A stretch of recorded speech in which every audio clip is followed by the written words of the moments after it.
Carta de Paulo para Filemon. Foi escrita durante uma das muitas prisões de Paulo. E é, na verdade, a carta mais curta do Novo Testamento, mas não deixe seu tamanho te enganar. Na verdade, é uma das coisas mais explosivas que Paulo já escreveu. Aqui está a história que podemos juntar a partir de detalhes dentro da carta.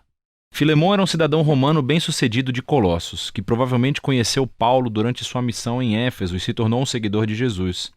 Mais tarde, quando Epáfras, colega de Paulo, começou uma comunidade de Jesus em Colossos, Filemon tornou-se líder de uma igreja que se reunia em sua casa. Filemon, como todos os patriarcas domésticos do mundo romano, possuía escravos, um dos quais se chamava Onésimo.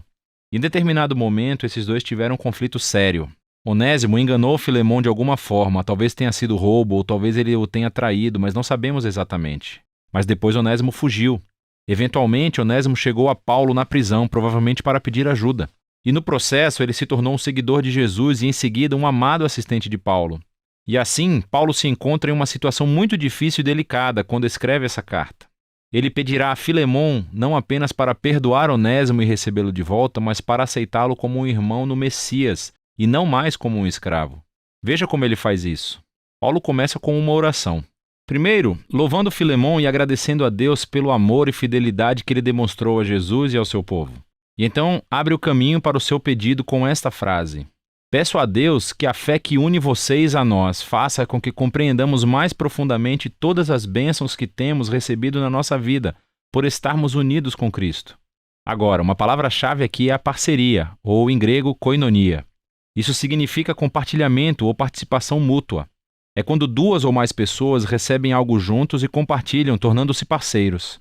Paulo está dizendo que a fidelidade a Jesus significa reconhecer que todos os seus seguidores são parceiros iguais, que compartilham juntos o dom do amor e da graça de Deus. E para Paulo, essa experiência de koinonia entre os seguidores de Jesus não é apenas uma ideia, é algo que você faz em seus relacionamentos, o que leva Paulo a seu pedido.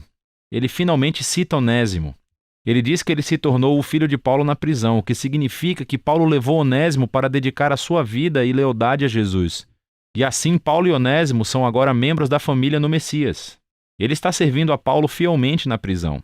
E mesmo que Paulo queira mantê-lo por perto, ele sabe que este conflito não resolvido com Filemon tem que ser reconciliado se eles afirmam que são seguidores de Jesus.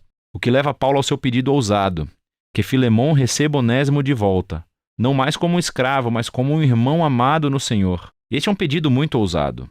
Sob a lei romana, Filemon tinha todo o direito legal de punir ou mandar prender Onésimo. E Paulo não está apenas pedindo-lhe para perdoar Onésimo, mas para receber de volta seu ex-escravo em Colossos como um igual social, como um membro da família. Isso é muito mais do que gentileza, isso é inédito. É libertar um escravo e depois tratá-lo como um membro da família. Isso perturba o status quo da ordem social romana. Por que Filemon deveria fazer uma coisa dessas? E aqui Paulo faz uma jogada brilhante. Ele lembra a palavra-chave da oração de abertura. Ele diz, se você realmente é meu parceiro, é aquela palavra grega koinonia novamente. Então receberá Onésimo como se ele fosse eu. E se ele te ofendeu ou te deve alguma coisa, ponha isso na minha conta e eu pagarei. Nesse pedido, vemos o coração da mensagem do Evangelho de Paulo sendo encenado. Antes de mais nada, é sobre reconciliação. É como ele disse aos Coríntios. Em Cristo, Deus estava reconciliando o mundo consigo mesmo, sem contar os pecados das pessoas contra ele. Então, nessa situação, Paulo está se colocando no lugar de Jesus. Ele absorverá as consequências do erro de Onésimo. Ele pagará qualquer custo para poder se reconciliar com Filemon. Mas a mensagem de Paulo era mais do que um negócio legal. É também sobre koinonia. Onésimo, Filemon e Paulo são todos iguais perante Deus. Todos compartilham a mesma necessidade de perdão. E assim, diante da cruz, todos são iguais, o que significa que Filemon e Onésimo não podem mais se relacionar como mestre e escravo. Eles são membros da família, eles são irmãos em Cristo. Ou, como Paulo disse a Filemon e a toda a igreja de Colossos, na nova família de Deus, as pessoas não são gregas ou judias, nem circuncisas ou incircuncisas, nem estrangeiras ou bárbaras, escravas ou livres, mas Cristo é tudo e está em todos. Paulo encerra a carta afirmando a sua confiança de que Filemon fará mais do que o pedido de Paulo. E ele pede para que prepare um quarto de hóspedes, porque quer visitá-lo assim que sair da prisão. E então, com algumas saudações finais, Paulo encerra a carta.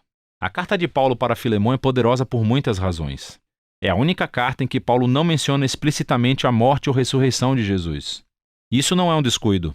Ele não precisa explicar a cruz com palavras porque está demonstrando isso através de suas ações. Paulo está incorporando aqui o significado da cruz. Ele tornou-se no lugar através do qual Onésimo e Filemão são reconciliados com Deus e depois uns com os outros. Essa carta também nos mostra que as implicações das boas novas sobre Jesus são extremamente pessoais e nunca privadas. O fato de Filemão e Onésimo serem agora irmãos em Cristo faz com que o seu relacionamento de senhor e escravo seja totalmente irrelevante. A família do povo de Jesus é o lugar onde todos são beneficiários da graça de Deus.